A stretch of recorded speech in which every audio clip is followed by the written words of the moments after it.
नमस्कार दर्शक बंधु आपण समस्त को जातक विचार यूट्यूब चैनल को हार्दिक स्वागत। पूर्व वीडियो रे आमे जानिथिले 12टी राशि विषय रे, नवग्रहक विषय रे, 27टी नक्षत्रक विषय रे। आज आमे जानिबा को राशि मंडल रे केतेटा लेखाए नक्षत्र रहंती। देखंतु प्रत्येक राशि 12टा राशि टोटाल अछि। 12टा राशि रे 27टा नक्षत्र जाती अर्थात परिवेष्टित हुअन्ति। आमे जानिबा कि को राशि रे कौन कौन नक्षत्र परिवेष्टित हुअन्ति। मेष राशि रे अश्विनी, दिजा और कृतिका ए तीनिटी नक्षत्र द्वारा गोटे मंडल सृष्टि होइछि। भाद्रव मासरे उत्तर आकाश मंडल रे ए तीनटा नक्षत्र देखा जाछि। ए मंडल द्वारा मेष राशि स्पष्ट हुए, परिवेष्टित हुए। ए राशिटी मीन राशि पूर्व दिगरे दृश्यमान हुए। नेक्स्ट होची वृष राशि। कृतिका, रोहिणी और मृगशिरा ये तीन गोटी नक्षत्र द्वारा जो मंडल सृष्टि होइछि सेई मंडलटी को कहती वृष राशि। यही राशिटी मेष राशि पूर्व दिगरे अवस्थित। नेक्स्ट आसिया मिथुन राशि आड़िकी। मृगशिरा, आद्रा और पुनर्वसु यही तीन गोटी नक्षत्र द्वारा रचित मंडल होची मिथुन राशि। यही राशिटी कर्कट राशि बाम भागरे गोटे कोण रे अवस्थित। चतुर्थ होची कर्कट। कर्कट रे पुनर्वसु, पुष्या, अश्लेषा ये तीन गोटी नक्षत्र द्वारा मंडल सृष्टि होइछि। कर्कट राशि सृष्टि होइछि। यही मंडल भितरे कर्कट राशि अवस्थान करे। यही राशिटी सिंह राशि पश्चिम उत्तर दिगरे अवस्थित। नेक्स्ट आसीबा सिंह राशि आड़िकी। मघा, पूर्व फाल्गुनी, उत्तर फाल्गुनी ये तीन गोटी नक्षत्र द्वारा रचित मंडल भितरे सिंह राशि अछि। नेक्स्ट आसीबा आमे कन्या राशि आड़िकी। उत्तर फाल्गुनी, हस्ता और चित्रा ये तीनिटी नक्षत्र द्वारा रचित मंडल को कहा जाए कन्या राशि। यही मंडल भितर कन्या राशि अवस्थान करे। सिंह राशि ठीक पूर्व दिगरे दृष्टिगोचर यहाँ हुए। नेक्स्ट आसीबा आमे तुला राशि आड़िकी। चित्रा, स्वाति, विशाखा ये तीन गोटी मंडल भितर तुला राशिटी अवस्थान करुछि। कन्या राशि पूर्व दिगरे ये राशिटी अवस्थित। ये नक्षत्र गुड़िक उज्ज्वल नुहंती। अन्य नक्षत्र गुड़ा जमती उज्ज्वल, तुला राशि रे जो नक्षत्र अछंती चित्रा, स्वाति और विशाखा ये तीन जन उज्ज्वल नुहंती अर्थात यांकु सहजरे देखी हुएनी। नेक्स्ट आछि बिछा। विशाखा, अनुराधा, ज्येष्ठा ये तीनिटी नक्षत्र द्वारा जो मंडल सृष्टि हुए ताकू कहती वृष राशि। यही राशिटी कंकड़ा बिछा परी देखा जाउथुवारु यार ना होची बिछा राशि। तुला राशि जस्ट तळुकू बिछा राशि मंडल अवस्थित और बिछा राशि अवस्थित। नेक्स्ट आसीबा धनु पाखुकू।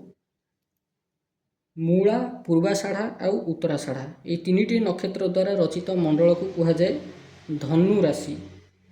श्रावण मासरे बिछा राशि टिके पूर्व को ये नक्षत्र गुड़ाक सब देखा जाती। नेक्स्ट आसिया मकर आड़िकी। मकर को आपड़ ये देखिपे उत्तराषाढ़ा, श्रवणा और धनिष्ठा ये तीनिटी नक्षत्र द्वारा जो मंडल रचित हुए ताकू कहती मकर राशि। ये राशिटी धनु राशि पूर्व दिगरे अवस्थित। नेक्स्ट होची कुंभ। यहाँ आप कुंभ देखिपे धनिष्ठा, शतभिषा और पूर्व भाद्र ये तीनिटी नक्षत्र द्वारा रचित मंडल होची कुंभ राशि। कुंभ राशिटी मकर राशि पूर्व दिगरे अवस्थित। आउ ए नक्षत्र मंडलटा देखिया को एकदम गोटे माटी कलसी भली अर्थात कुंभ परी। नेक्स्ट लास्ट होची मीन। पूर्व भाद्रपद, उत्तर भाद्रपद और रेवती ये तीनिटी नक्षत्र द्वारा जो मंडल सृष्टि हुए ताकू कहा जाए मीन राशि। मीन राशि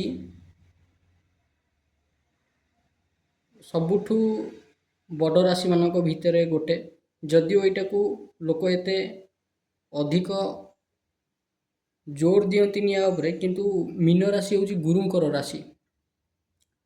भाद्रव मासरे पूर्व आकाश मंडल रे मीन राशि आउ पूर्व भाद्रपद, उत्तर भाद्रपद, रेवती नक्षत्र देखा जाए। आमे जदि ग्रह मानकर स्थिति और उत्पत्ति प्रकृति विषय जानिबा ନିଜର ଚାରିପଟେ ଥରେ ଘୁରି ଆସିବାକୁ ଆବର୍ତ୍ତନ ଗତି କହନ୍ତି ଗ୍ରହମାନଙ୍କର। ପରିକ୍ରମଣ ଗତି ନିଜର ମେରୁଦଣ୍ଡ ସହିତ ନିର୍ଦ୍ଦିଷ୍ଟ ସମୟରେ ନିର୍ଦ୍ଦିଷ୍ଟ ପଥରେ ସୂର୍ଯ୍ୟଙ୍କୁ ଥରେ ଘୁରି ଆସିବାକୁ ପରିକ୍ରମଣ ଗତି କହନ୍ତି। ସୂର୍ଯ୍ୟ ଯେପରି ନିଜ କକ୍ଷ ମଧ୍ୟରେ ପଶ୍ଚିମରୁ ପୂର୍ବକୁ ଘୁରିଥାନ୍ତି, ସେହିଭଳି ପ୍ରତ୍ୟେକ ଗ୍ରହ ନିଜର ମେରୁଦଣ୍ଡ ସହିତ ପଶ୍ଚିମରୁ ପୂର୍ବକୁ ସୂର୍ଯ୍ୟଙ୍କ ଚାରିପାଖରେ ଘୁରି ଆସନ୍ତି। ପ୍ରତ୍ୟେକଙ୍କର କକ୍ଷପଥ ପ୍ରାୟ ଉପରବୃତ୍ତ ଅଟେ। ଆମେ ଯଦି ବୁଧ ଗ୍ରହଙ୍କ ବିଷୟରେ ଜାଣିବା, ବୁଧ ଗୋଟିଏ ଛୋଟ ଗ୍ରହ ଏବଂ ଏହା ସୂର୍ଯ୍ୟଙ୍କର ନିକଟରେ ରହି ସର୍ବଦା ଘୁରନ୍ତି। ତେଣୁ ଏହି ଗ୍ରହଟିକୁ ଦେଖିବାକୁ ଟିକେ ଅଧିକ ଅସୁବିଧା ହୁଏ। ବୁଧ ଗ୍ରହ ଘୁରିବା ସମୟରେ ଯେତେବେଳେ ସୂର୍ଯ୍ୟଙ୍କ ଠାରୁ ଟିକେ ଦୂରକୁ ଚାଲିଯାଆନ୍ତି, ସେହି ସମୟରେ ତାଙ୍କୁ ଦେଖିବା ସହଜ। ଏହି ଗ୍ରହଟି ଅନ୍ୟ ଗ୍ରହ ଗୁଡ଼ିକ ଠାରୁ ଖୁବ୍ ଅଧିକ ସ୍ପିଡ଼ରେ ଘୁରନ୍ତି। ରବିଙ୍କୁ ଅର୍ଥାତ୍ ସୂର୍ଯ୍ୟଙ୍କୁ ପରିକ୍ରମଣ କରିବା ପାଇଁକା ବୁଧ ଗ୍ରହଙ୍କୁ 88 ଦିନ ଲାଗିଥାଏ। ବର୍ଷକ ମଧ୍ୟରେ ପ୍ରାୟ 8 ଥର ବୁଧ ଗ୍ରହ ପୂର୍ବ କିମ୍ବା ପଶ୍ଚିମ ଆକାଶରେ ସନ୍ଧ୍ୟା କିମ୍ବା ପାହାନ୍ତରେ ଦର୍ଶନ ଦିଅନ୍ତି। ବୁଧ ଗ୍ରହର ପ୍ରଦକ୍ଷିଣ ପଥ ପୃଥିବୀ ଗ୍ରହର ପ୍ରଦକ୍ଷିଣ ପଥ ଭିତରେ ଥିବାରୁ ଚନ୍ଦ୍ର ପରି କ୍ଷୟ ଆଉ ବୃଦ୍ଧି ମଧ୍ୟ ପାଇଥାନ୍ତି। ଚନ୍ଦ୍ର ଓ ବୁଧଙ୍କର ଆବର୍ତ୍ତନ ପରିକ୍ରମଣ ଏକ ସମୟ ବୋଲି ବୁଧର ପିଠି ଉପରେ ରହି ଚିରକାଳ ଯେପରି ପୃଥିବୀ ଦିଗକୁ ଫେରି ଘୂରିଲା ପରି ଦେଖାଯାଆନ୍ତି। ସେମିତି ବୁଧର ଗୋଟିଏ ପାଖ ରବିଙ୍କର ଆଡ଼କୁ ରହିକରି ଘୁରୁଛି। ବୁଧ ଗ୍ରହରେ ସକାଳ ଓ ସନ୍ଧ୍ୟା ନାହିଁ, ଗ୍ରୀଷ୍ମ ଓ ବର୍ଷା ନାହିଁ, ବୈଚିତ୍ର୍ୟହୀନ ଗ୍ରହ, ସେଥିପାଇଁ ଏହାକୁ କୁହାଯାଏ। ବୈଜ୍ଞାନିକମାନେ ବୁଧ ପୃଷ୍ଠର ଫଟୋ ଉଠାଇ ଜାଣିପାରିଛନ୍ତି ଏହି ଗ୍ରହର ପୃଷ୍ଠ ଦେଶରେ ଫଟା ଫଟା ଦାଗ ଅଛି। ତେଣୁ ବୈଜ୍ଞାନିକଗଣ ଅନୁମାନ କରନ୍ତି ରବିଙ୍କର ତାପ ପାଇ ଏହିପରି ଫାଟ ସୃଷ୍ଟି ହୋଇଛି। ବୁଧ ଗ୍ରହର କୌଣସି ଉପଗ୍ରହ କିମ୍ବା ବାୟୁମଣ୍ଡଳ ନିଜସ୍ୱ ନାହିଁ। ଯଦି ଆମେ ଶୁକ୍ର ଗ୍ରହକୁ ଦେଖିବା, ଶୁକ୍ର ଗ୍ରହଟି ଆମ ପୃଥିବୀର ଗ୍ରହର ନିକଟତମ ଗ୍ରହ ଅଟେ। ତେଣୁ ଏହି ଗ୍ରହକୁ ଚିହ୍ନିବାକୁ ବେଶୀ କଷ୍ଟ ହୁଏ ନା। ଶୁକ୍ରଙ୍କର ପରି ଉଜ୍ଜ୍ୱଳତମ ଜ୍ୟୋତିଷ୍କ ଆକାଶମଣ୍ଡଳରେ ନାହିଁ। ଏହି ଶୁକ୍ର ତାରାଟି ବର୍ଷରେ କେତେକ ସପ୍ତାହ ସନ୍ଧ୍ୟା କାଳରେ ସନ୍ଧ୍ୟା ତାରା ରୂପରେ, କେତୋଟି ସପ୍ତାହ ପାହାନ୍ତାରେ ପାହାନ୍ତି ତାରା ବା କୁଆଁ ତାରା ରୂପରେ ମଧ୍ୟ ଦେଖାଯାଆନ୍ତି। ଆଉ ଗୋଟେ, ଶୁକ୍ର ଗ୍ରହ ଏତେ ଉଜ୍ଜ୍ୱଳ ହେବାର କାରଣ କ'ଣ? ଶୁକ୍ରଙ୍କର ଚାରିପାଖରେ ଗଭୀର ବାୟୁମଣ୍ଡଳ ଅଛି ଓ ମେଘର ଜଳକଣା ଭାସି ବୁଲୁଛି। ତେଣୁ ଏହି ଜଳକଣା ଦ୍ୱାରା ସୂର୍ଯ୍ୟ ରଶ୍ମି ଅଧିକ ପରିମାଣରେ ବିଚ୍ଛୁରିତ ହୁଏ। ତେଣୁ ଶୁକ୍ର ଗ୍ରହ ଅତ୍ୟଧିକ ଉଜ୍ଜ୍ୱଳ ଦେଖାଯାଆନ୍ତି। ନେକ୍ସଟ ଆସିବା ଆମେ ମଙ୍ଗଳ ଗ୍ରହଙ୍କ ପାଖକୁ। ପୃଥିବୀରେ ଅନ୍ୟ ନିକଟତମ ଗ୍ରହ ଭିତରେ ମଙ୍ଗଳ ମଧ୍ୟ ଜଣେ। କିନ୍ତୁ ମଙ୍ଗଳ ଶୁକ୍ରଙ୍କ ପରି ଏତେ ଉଜ୍ଜ୍ୱଳ ନୁହନ୍ତି। ୟାଙ୍କର ରଙ୍ଗଟା ହେଉଛି ଲାଲ, ଶୁକ୍ରଙ୍କର ରଙ୍ଗ ହେଉଛି ଧଳା, ଚନ୍ଦ୍ରଙ୍କର ରଙ୍ଗ ହେଉଛି ଧଳା, ବୁଧଙ୍କର ରଙ୍ଗ ହେଉଛି ଗ୍ରୀନ୍ ଅର୍ଥାତ୍ ସବୁଜ। ବୃହସ୍ପତି, ସୂର୍ଯ୍ୟଙ୍କ କଥା ମୁଁ କହୁଥିଲି। ମଙ୍ଗଳ ଗ୍ରହଙ୍କ କଥା କହୁଥିଲି। ମଙ୍ଗଳ ଗ୍ରହ ସୂର୍ଯ୍ୟଙ୍କୁ ପ୍ରଦକ୍ଷିଣା କରିବା ପାଇଁକା ଅର୍ଥାତ୍ ସୂର୍ଯ୍ୟଙ୍କର ଚାରିପାଖରେ ଗୋଟିଏ ଥର ବୁଲିବା ପାଇଁକା 678 ଦିନ ସମୟ ନିଅନ୍ତି। ନେକ୍ସଟ ବୃହସ୍ପତିଙ୍କ ପାଖକୁ ଆସିବା। ବୃହସ୍ପତି ହେଉଛନ୍ତି ଆମର ସୌରମଣ୍ଡଳର ସବୁଠୁ ବଡ଼ ଗ୍ରହ। ବୃହସ୍ପତିଙ୍କର ଆୟତନ ପୃଥିବୀର 1200 ଗୁଣ ଅଟେ। ଅର୍ଥାତ୍ 1200ଟା ପୃଥିବୀ ମିଶିଲେ ଯେତିକି ହେବେ, ବୃହସ୍ପତି ଗ୍ରହ ଗୋଟିଏ ସେତିକି ହେବେ। ବୃହସ୍ପତିଙ୍କର ଭିତର ଅଂଶ ଭୟାନକ ଉତ୍ତପ୍ତ ଦ୍ୱାରା ପରିବେଷ୍ଟିତ, ତାଙ୍କର ବାୟୁମଣ୍ଡଳ। ବୃହସ୍ପତି ଗ୍ରହଙ୍କର ରଙ୍ଗ ହେଉଛି ହଳଦିଆ। ନେକ୍ସଟ ଆସିବା ଶନି ଗ୍ରହଙ୍କ ଉପରକୁ। ଶନି ଗ୍ରହଙ୍କର ନିଜସ୍ୱ ବଳୟ ଅଛି, ଅନ୍ୟ ଗ୍ରହଙ୍କର ବଳୟ ନାହିଁ। ଆଉ ସେ ବଳୟ ଗ୍ରହ ମଧ୍ୟରେ ଫାଙ୍କା ମଧ୍ୟ ଅଛି। ତେଣୁ ଶନି ହେଉଛନ୍ତି ଅତ୍ୟନ୍ତ ଥଣ୍ଡା ଗ୍ରହ। ଆମେ ଯଦି ପାଣିର 3ଟା ରୂପକୁ ଦେଖିବା, ପ୍ରଥମ ହେଉଛି ତରଳ, ଦ୍ୱିତୀୟ ହେଉଛି କଠିନ, ତୃତୀୟ ହେଉଛି ବାଷ୍ପ। ଯଦି ଆମେ ତରଳ ଦେଖିବା, ସେ ହେଲେ ଚନ୍ଦ୍ର। ଯଦି ଆମେ କଠିନ ଦେଖିବା ବରଫ ସିଏ ହେଲେ ଶୁକ୍ର, ଆଉ ଯଦି ଆମେ ବାଷ୍ପ ଦେଖିବା ତେବେ ସେ ହେଉଛନ୍ତି ଶନି।